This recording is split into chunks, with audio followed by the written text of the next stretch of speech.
Welcome to 30 Degree Shift, a weekly exploration of absurdity, perception, and the subtle mechanics of being human. I'm William T. Torgerson, and today's essay is called Pretty, Handsome, Hot.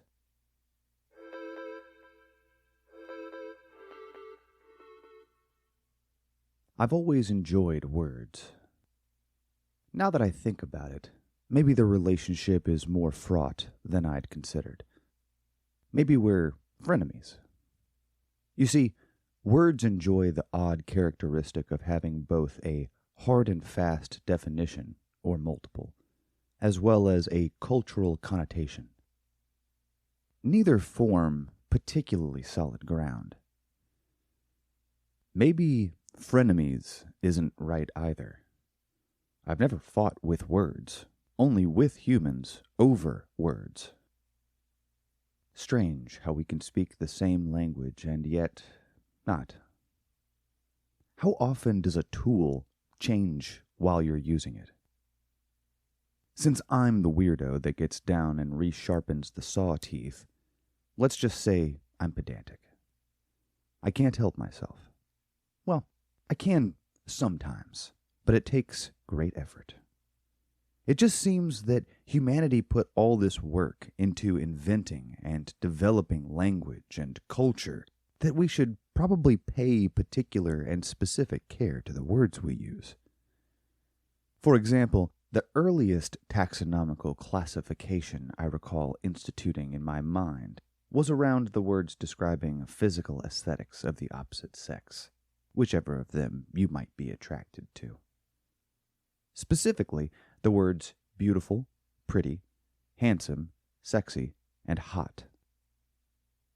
For the first time, I'm going to spell out what these words actually mean. I know, it's exciting. I'll allow you a moment to change your pants. Beauty isn't just aesthetically pleasing. It implies an emotional quality to the appreciation. I often picture someone with tears glazing their eyes as they take in something awful, meaning full of awe, not terrible. I'm bringing it back. When you find something beautiful, sometimes you can't even comprehend the whole. I'd stack beautiful beside breathtaking and inspiring.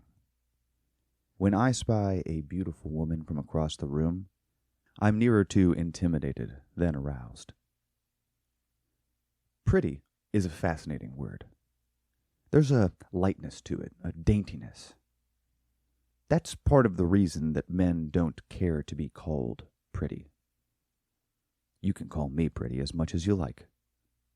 Something pretty is aesthetically pleasing in a smaller and safer way than something that's beautiful.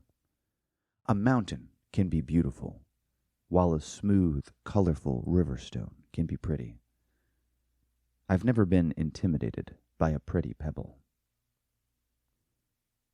Similarly, we have handsome, a word which women would prefer miss them, though we see it used in older texts. I imagine you'd get a similar response by calling a woman comely in the Target parking lot. Even when used on the preferred individual, the word has a sort of pliable meaning based on tone. Imagine a woman complimenting her grandchild at an elementary school performance versus another gasping as George Clooney walks into the room dressed in a tuxedo. English is almost like a tonal language sometimes. Rarely. As an experiment, try and call George Clooney handsome in the same way you'd call a horse handsome and see how it feels. Sexy is particularly interesting because it has this sense of agency to it. I've heard someone refer to an image or a car as sexy, but it usually has the connotation of being about the personality or the capabilities behind the thing, what they do, how they act, etc. The word is more about implications than reality. Who knew attraction wasn't about looks? This is probably the most individualized of the words I'm talking about in this essay, since it's all personal preference. Sexy to one person is often revolting to another. But no kink shaming. Hot feels like the most modern word for attractive. I will not be entertaining any skibbity-riz objections here. It isn't, actually. Some simple research shows that sexy evolved after hot by about 20 years or so. Better luck next time, hot. Anyway, hot is a fun one because it can be used on both sides of the attraction inequality. Someone can be hot, which can make you hot for them. As a matter of fact, it stands to reason that in order to make someone hot, you must also be hot. Don't you love symmetry? Thus, hot refers to someone that's making your swimsuit region warm and tingly. I never bothered to spell out these definitions before. There just didn't seem to be a good time to do it until now. I keep my pedantry on lock when I can. I've gotten very good at nodding with my mouth shut. But words have specific meanings, and they're evolving faster than ever. Maybe I should get a job at the dictionary. Nah, that sounds boring as hell. Words don't just describe the world. They prescribe. Compliment a man by saying he's pretty, you might get a scowl.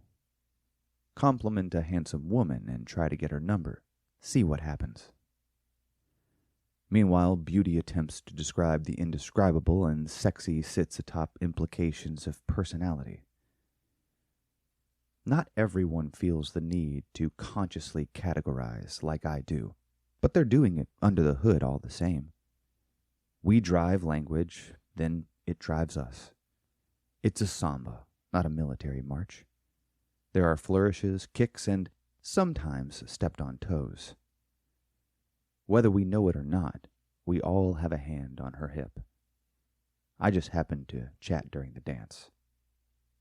She doesn't mind.